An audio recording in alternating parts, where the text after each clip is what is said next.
Okay, so this is part 2. I left off in part 1 saying that I was going to talk about the things that I was exposed to. Okay, so starting off very young, my mother started putting me in various things, or just at least letting me try it. For instance, they would have ballet classes. I was in ballet classes. I was in tap classes as well. Ballet and tap dance, for those unaware. I did not do jazz dance. I didn't do that when I did ballet and tap. I'll be honest, I didn't mind tap. Tap was okay. Ballet was in. I like tap better, but both of them didn't super resonate with me like that. Later on, she put me in karate. I ain't gonna lie, I like karate a lot. I like kicking them kids' asses. I really did. Because, and my mother said it. She said, you like kicking those little children, don't you? You like kicking them. I think sometimes my mama just liked watching me just to see, like, this child. I think I was entertainment in a lot of ways. But anyway, I really liked karate. I liked karate. And the teacher, we would fight the teacher.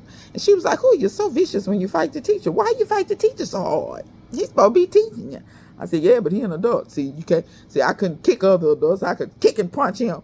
But anyway, but I did enjoy karate. To this day, I still, I don't practice martial arts as much as I should.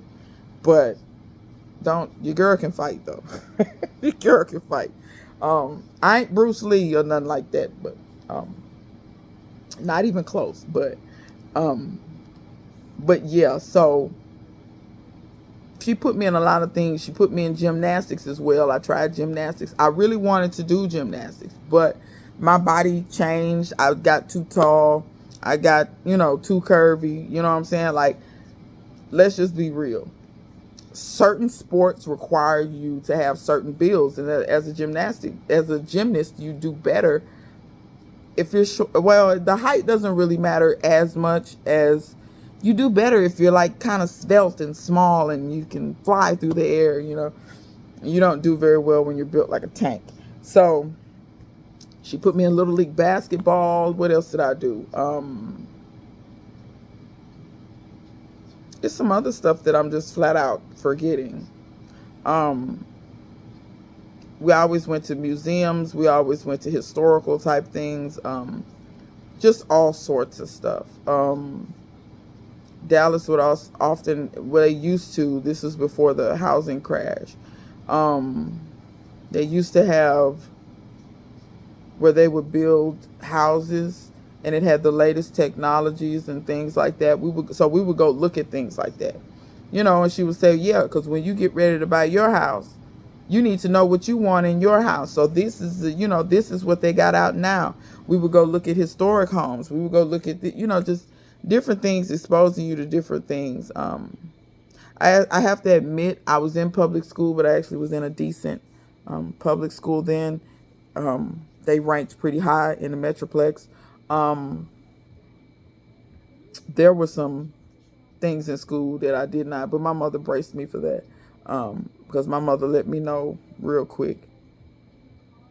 Put it this way, I was in a school that the administration was white, but most of the student body was black or a minority. Most of the student body was black. But then we had a lot of Hispanics too. We had a few Asians and a few whites. I mean, like maybe it was 10% white, 2% Asian, and then all the rest was blacks and Hispanics, largely blacks. It probably was 70% black. So a lot of times that administration is and this is how I kind of started cutting my teeth and learning how people can be. It wasn't all of them, but certain ones you could just tell. We were going through a time of, the district that I was in used to be all white, lily white, as the old people say. And then as time went on, it started changing. And now it's completely black now. I mean, it's some Hispanics, but it's 90% black now. So it's one of those things. If anybody has stayed in a place long enough, you know that neighborhoods, areas shift and change, especially demographically, and white flight is real. It's very real. So at the time A lot of those administrators were trash. And they really, I feel, just wanted to educate the white children. They really didn't care if we got education or not. But we had parents that just wasn't going to allow that. And they were like, no, you're going to educate our children too. However, my mother knew better. She said, yeah, they going to educate you, but they're not going to teach you what you really need to know. So I got that covered. You go up there and get your lesson. Don't you cut up in class. I'm going to beat your ass and that's that. You just get your lesson, and then we're going to come home and discuss that lesson. So, we would come home and talk about things, and she would, she would give me fill in the gaps to where they wasn't filling in. Because I'm going to be honest, if you're waiting on a state-sponsored anything to teach your children what they really need to know, you're crazy. You should be filling in the gaps. Because I understand everybody can't homeschool. Everybody shouldn't homeschool. Some of these parents are so stupid, they had no business having children. You get mad if you want. I'm just telling the truth. Some of these parents are so stupid, they have no business homeschooling. No business. You need to send your child somewhere. You need to send them somewhere. Because you just don't have it. You know what I'm saying? And they don't have the desire to have it. You know what I'm saying? Some people are just into stupid stuff. And my mother just did not allow me to be into foolish stuff out in the fray, So, and another thing she exposed me to, a lot of plays. I've seen stuff, a lot of these plays that are super famous, A Raisin in the Sun, The Wiz. I saw The Wiz when Stephanie Mills did it. I've seen Cats. I've seen a lot of off-Broadway stuff like Miserables, Phantom of the Opera. I mean, just everything. I mean, I could go down Porgy and Bess. I saw that one time. And then, like, smaller organizations will put on plays, little black play. Like, Dallas has the Black Arts and Letters. So that's a theater that mostly, when organizations or play groups decide to put on plays written by blacks, performed by blacks, things of that nature. So I could see all that stuff too. So I didn't just see all of the, high bill stuff. I saw a lot of the, independent things that were written by local artists or local playwrights or different things like that. You know what I mean? So it was just a lot of just exposing to a lot of different things. And then, like I said, when the school would take us places, my mother would fill in the gaps, like a lot of people in Texas don't realize when they teach the Alamo, they're teaching it absolutely wrong. When they teach, why was Texas and Mexico getting into it? They don't teach why. They don't teach the real reason why. You know what I mean? They try to say that, Texans, they just wanted the land. No. You know what I mean? So those are the gaps that my mother would fill in. And my mother was not one of these people. She said, oh, no, okay, let's go to the library. Or let's go here, let's go there. When the internet became a thing, it was much easier because you could go on the internet and find the information without leaving your house. You know what I mean? So we would go to the library and she would find books and things like that to be like, okay, now, what they said they taught you in school? Okay, now let's open this book that's not paid for by the Texas State Board of Education. You see what I'm saying? They have to believe these textbooks that it's miraculous that they allow the lies to be taught. You get what I'm saying? There's so many people, they're teaching the truth at school. No, they're not. They're teaching a piece of the truth, which is in essence teaching a lie. They're teaching you misinformation. So, when you find out these different things and you just start realizing, okay, no offense, these white folks, y'all know which ones I'm talking about. These people is really out here like setting you up for failure. They really setting you up for failure. So if anybody ever wonders why I went to a HBCU, I'm sorry. I was not going to sit up and go to a PWI and enlist myself into the same thing that I had gone through in high school, where they let the white students get away with bringing guns to school and it's fine. They give them a pass and say, well, there was a mistake. How was bringing a shotgun to school a mistake? We didn't have no hunting courses at the school.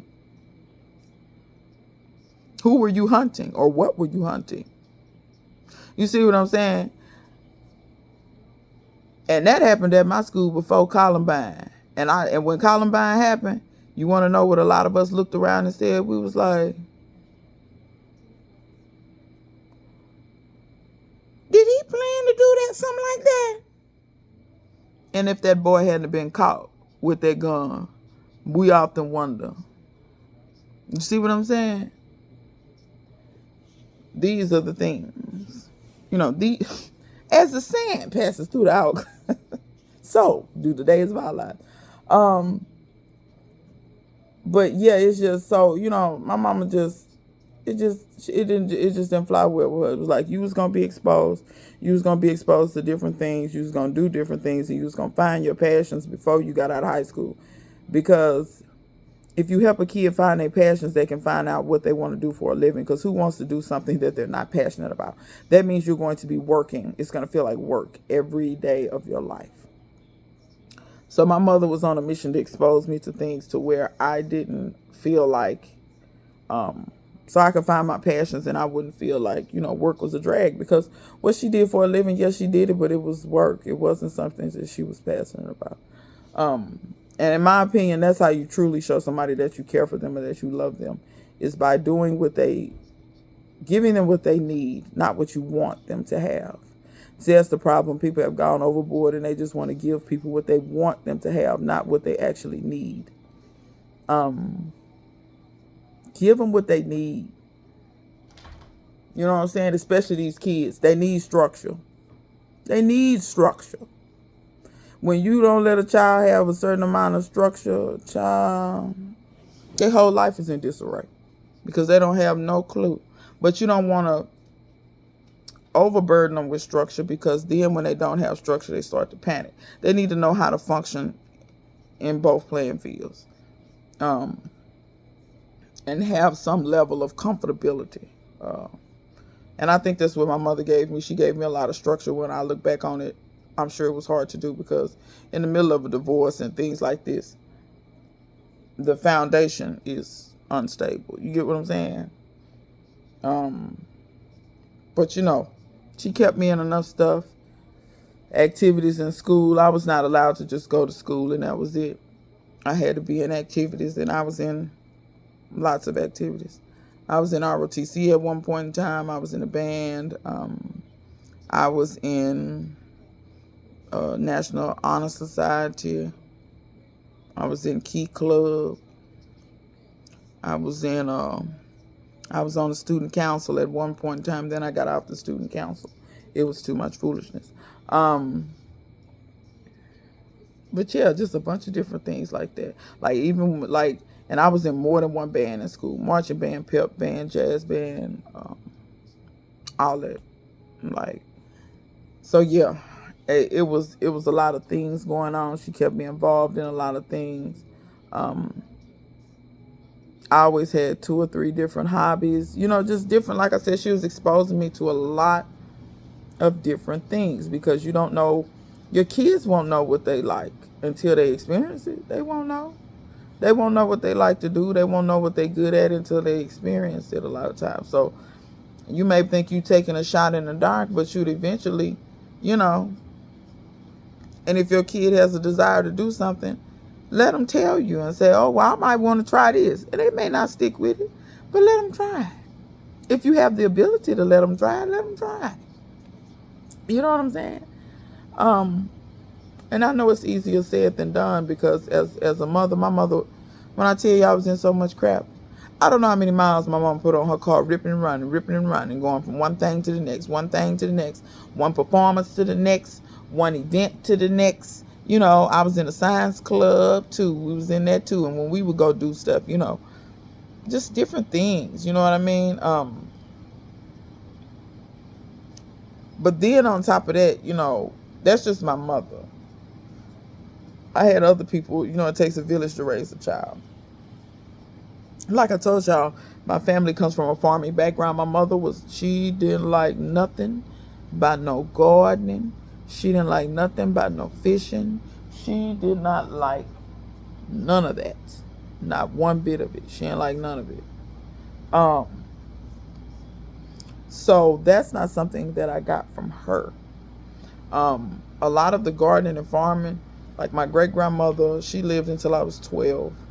Um, my granny lived until she died in 2019. So, those were the two women that were still actively farming and doing things like that in my life that I, learned a lot from them. Uh, my great grandmother, I learned a lot of cooking from her. Um, I did watch her garden quite a bit, but like I tell y'all before, I really didn't like gardening coming up. I thought it was stupid.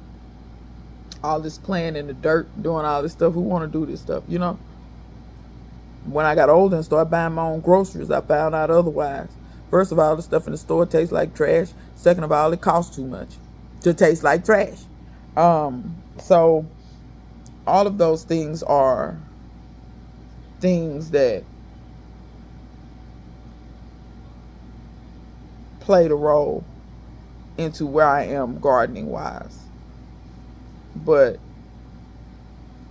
as far as getting all the way through college and all these different things, because I had no intention of ever gardening, really. Like I said, you start buying your own food, and you start you just get tired of eating trash. You get tired of eating stuff, especially like when you grow up eating garden fresh foods. I'm gonna be honest and say, if you have not eaten something that's as fresh as you go outside and get it and bring it in the house, you don't know what it's supposed to taste like. You don't have a clue. Now, I'm not saying you may not always like the taste, but you don't have a clue. You don't have a clue what it tastes like at all. Zero. So, like when these kids say, I don't like this, I don't like that, if it came out of the store, I can almost tell you why. You know what I'm saying? If a kid say they don't like peas, yeah, by the time they get to the store, they taste terrible. You know what I'm saying? If a kid say they don't like broccoli, yeah, by the time it gets to the store, it tastes terrible. Now, let me be real with y'all. Some of y'all can't cook, though. Let me just be honest. Some of y'all can't cook. Y'all balling. Y'all quit that balling. Balling the hell out of stuff. Y'all stop that. Balling these vegetables you done boil them vegetables till the vegetable is brown and the water is green. You have boiled that entirely too long. Entirely. You ain't had no business boiling it. Steam. Can y'all steam? If you just have to, can you steam? I just want you to steam something. Because then I'm going to be honest. My family grew up around that balling like that. Like corn on the cob and stuff. My grandmother boiled that, but you want to know how long she boiled it? 2 minutes. 3 max. She'll tell you in a minute, baby, you boiling. The water tastes more like corn than the corn when you're doing all that boiling. She wasn't lying. You know what I'm saying? You ever got some corn and it been boiled so long, all the kernels done popped, ain't even no juice in the kernels no more. And then when you bite into it, it tastes like water. And if you taste the water it was boiled in, that tastes more like corn than corn. My grandmother and them believed in roasting a lot of things. Like sweet potatoes. My great grandmother and them, they used to grow so many sweet potatoes, it was unreal. And my great grandmother, they didn't do a lot of that boiling, because my great grandmother had a well. And it was fine to use the water in the well, but what I'm saying is, if you didn't have to use no water, you didn't do that. They took the sweet potatoes and would roast them on the wood stove. Or roast them, if they had a fireside, roast them on the fireside. Or whatever. They'd wrap them in some foil if they had foil. Going back far enough, they didn't have no foil.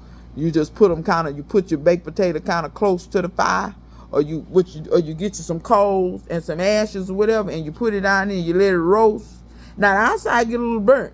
You get all that burnt off. And on the inside it's roasted, it's fine. You know what I'm saying? So when you see me cooking over fire and stuff like that a lot, that's what I'm doing. A lot of times the things y'all see me do, it's things that my great grandmother or my granny did, and I'm recreating those things and doing those things in memory of them and honor of them, and also those are skills that they taught me. Because so many people, Lord, and I'm gonna say this again, and I hope y'all hear me. If it's some elders, even if it ain't your elders, if they're wise and they know how to do something, please go talk to them and learn what they learned before they get in the ground, because these people is leaving this earth expeditiously. And when they leave, all of their knowledge and their skills go with them. Don't let it go with them. You carry the torch. That's half of what's wrong. African cultures were cultures that pass things down. orally for generation to generation to generation, whether it's the history of your family, whether it's how to do something. You get what I'm saying? And then with modern things, we get away from some of these traditions that we have no business. They were not broken, so we shouldn't be trying to fix them. Please, if you can, if I'm telling you now, if you have elders that have good sense, and I realize some elders do not. Some elders are not elders, they're just old people. When I say elders, I'm talking about somebody wise that has some.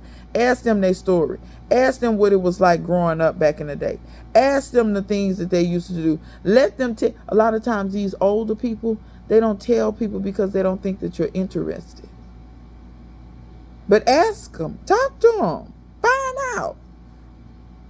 I'm sure I probably ran my grandparents crazy. But guess what? None of my cousins know none of this stuff, but I do. And here they are, big and grown and older than me, asking me things that they could have asked Granny. Asking me things. How you make grandma biscuits? Why you didn't ask grandma? I'm finna teach you. But I'm also finna get in your ass just a little bit. Because it's foolishness. Do not allow your children to entertain so much foolishness. There was that rule a long time ago that, kids didn't sit around adults or didn't listen to them. And I believe that was erroneous.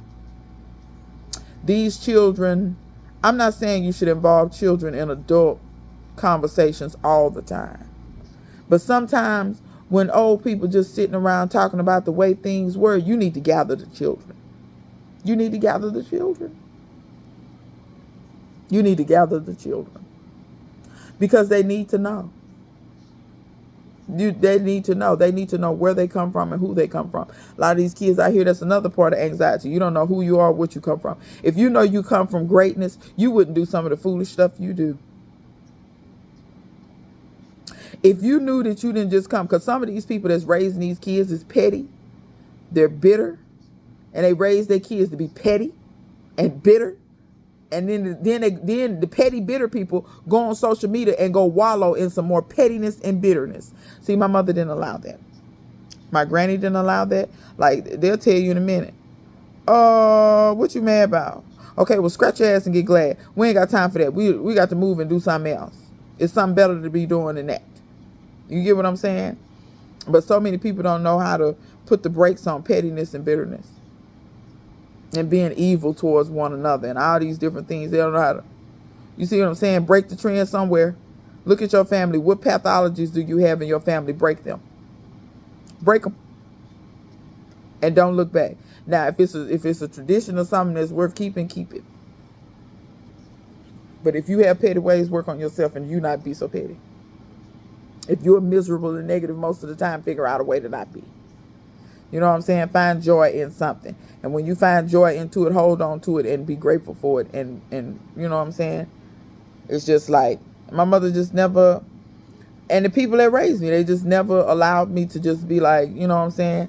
Okay, that's negative. Get away from that. You get what I'm saying?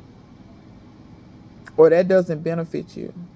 So don't stick around that very long. You know, put forth what you want to get back. Things of that nature, when you're taught things like that. You get what I'm saying? So that's another aspect of, just why I am the way I am. Nobody ever told me that I couldn't do anything. They always would tell me, you can do whatever you want to do. It's just, do you want to do it? Like, make up in your mind, do you want to do it? Why do you want to do it? You don't have to answer that to me. Answer it to yourself. You get what I'm saying? Just, these are the lessons and things that I was taught growing up. I wasn't taught to be a loser. Like I was saying, I'm watching the Olympics. I love competition. Love it. I believe it makes you a better person. Not that you're better than the person you're competing against, but it gives you something to train. It gives you a goal. It gives you something to strive towards. And then you go out there and compete. Hopefully you win. You're not going to win them all, though. Somebody going to beat you somewhere. But that's not the point. The point is you're working towards bettering yourself and you're working towards a goal. Anything you do where you have to compete against anybody else, it makes you get better. You know what I'm saying? It sharpens you in a way. It hones you. You get what I'm saying? So you get better and better as time goes on.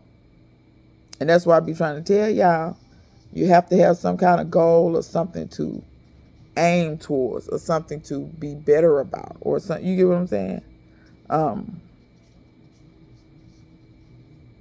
Like I don't understand how people walk through life every day and they ain't getting no better. But with that being said, this is the second portion of the video. And once again, if y'all have any questions that you would like for me to answer, put them down in the comment section below, and I definitely will answer it. And so I don't know if there'll be another part to this. The person that asked me my story, like I said, I think it was Sam, Sam and Sonia, I think, or Sonia and Sam. It was something like that. Did I answer your question? Am I missing something? If I'm missing something, let me know, and I'll definitely more than willing to address it or whatever. So till next time, see you guys later.